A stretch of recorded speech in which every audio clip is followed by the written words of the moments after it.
ஆண்டாள் திருவடிகளே சரணம். ஆண்டாள் திருவடிகளே சரணம். மார்கழி திங்கள் மதி நிறைந்த நன்னாளால் நீராட போதுவீர் போதுவினோ நேரிழையீர் சீர்மலுக்கு மாய்ப்பாடி செல்வச்சிர் மீர்காள் பூர்வேல் கொடோந்ததிலன்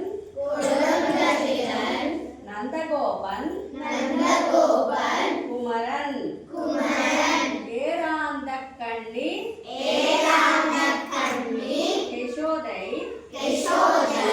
இளம் சிங்கம் கார்மேனி செங்கன்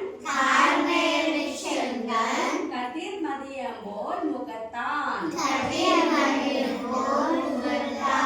நாராயணனே நமக்கே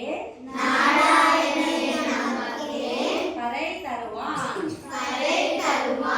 பாரோர் புகழ படிந்து ஏலோ వెంబావాయ్ అంటారు. అంటే ధనుర్మాసం అంటారు ఈ మంత్ని. అవునా? దీన్ని ఇంగ్లీష్ లో ఏమంటారు? ఇప్పుడు ఇంగ్లీష్ లో నడిచే మంత్ పేరేంటి? డిసెంబర్. దీన్ని తెలుగులో ఏమంటాము? మార్గశిర మాసం.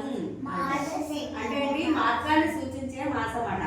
మార్గం అంటే మనం ప్రయాణించే వే. అవునా?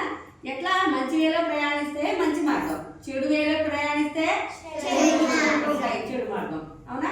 అందరూ కూడా మంచి వేలో ప్రయాణించాలి కదా మనందరం. ఇప్పుడు చూడండి, ధనుర్మాసం అంటారు దీన్ని. ధనుర్ తెలుసు కదా మీకు, ఆడుకుంటుంటారు ఇట్లాగా. వీళ్ళు ఎక్కువ పెట్టి సంధించి ఎక్కడ తగలాలి అనుకుని అక్కడ వదిలితే నేరుగా వెళ్ళిపోయి చక్కగా అక్కడ తగులుతుంది.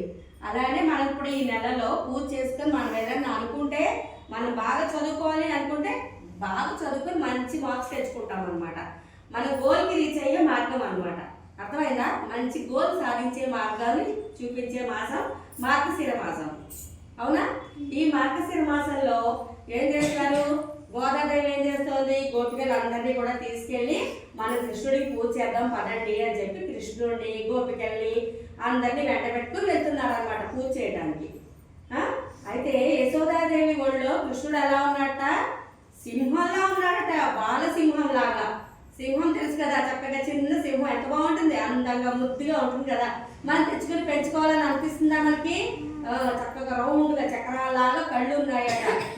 అలాగే యశోదాదేవి కళ్ళు కూడా అందమైన కళ్ళు ఉంటాయి, అంత అందంగానూ ఉంటుంది యశోదాదేవి కూడా. అవునా? కృష్ణుడి యొక్క తండ్రి పేరేంటి? నందుడు. Very good. నందుడికి చేతిలో ఆయుధం ఏముంటుంది? వేలాయుధం. వీళ్ళందరూ వెళ్తుంటే నందుడు వాళ్ళ యొక్క తండ్రి ఏంటిట? వేలాయుధం. కృష్ణుడి యొక్క తండ్రి వేలాయుధం పుచ్చుకుని వీళ్ళందరికీ ఎటువంటి ఆపద రాకుండా కూడా ముందు నడుస్తున్నాడట. చక్కగా సెక్యూరిటీ గార్డ్ లాగా నడుస్తున్నాడట. అర్థమైందా? అలా చెప్పి మన గోదామ్మ వారు ఈ పాత్రలో ఫస్ట్ పాత్రలో చెప్పారనమాట మనకి.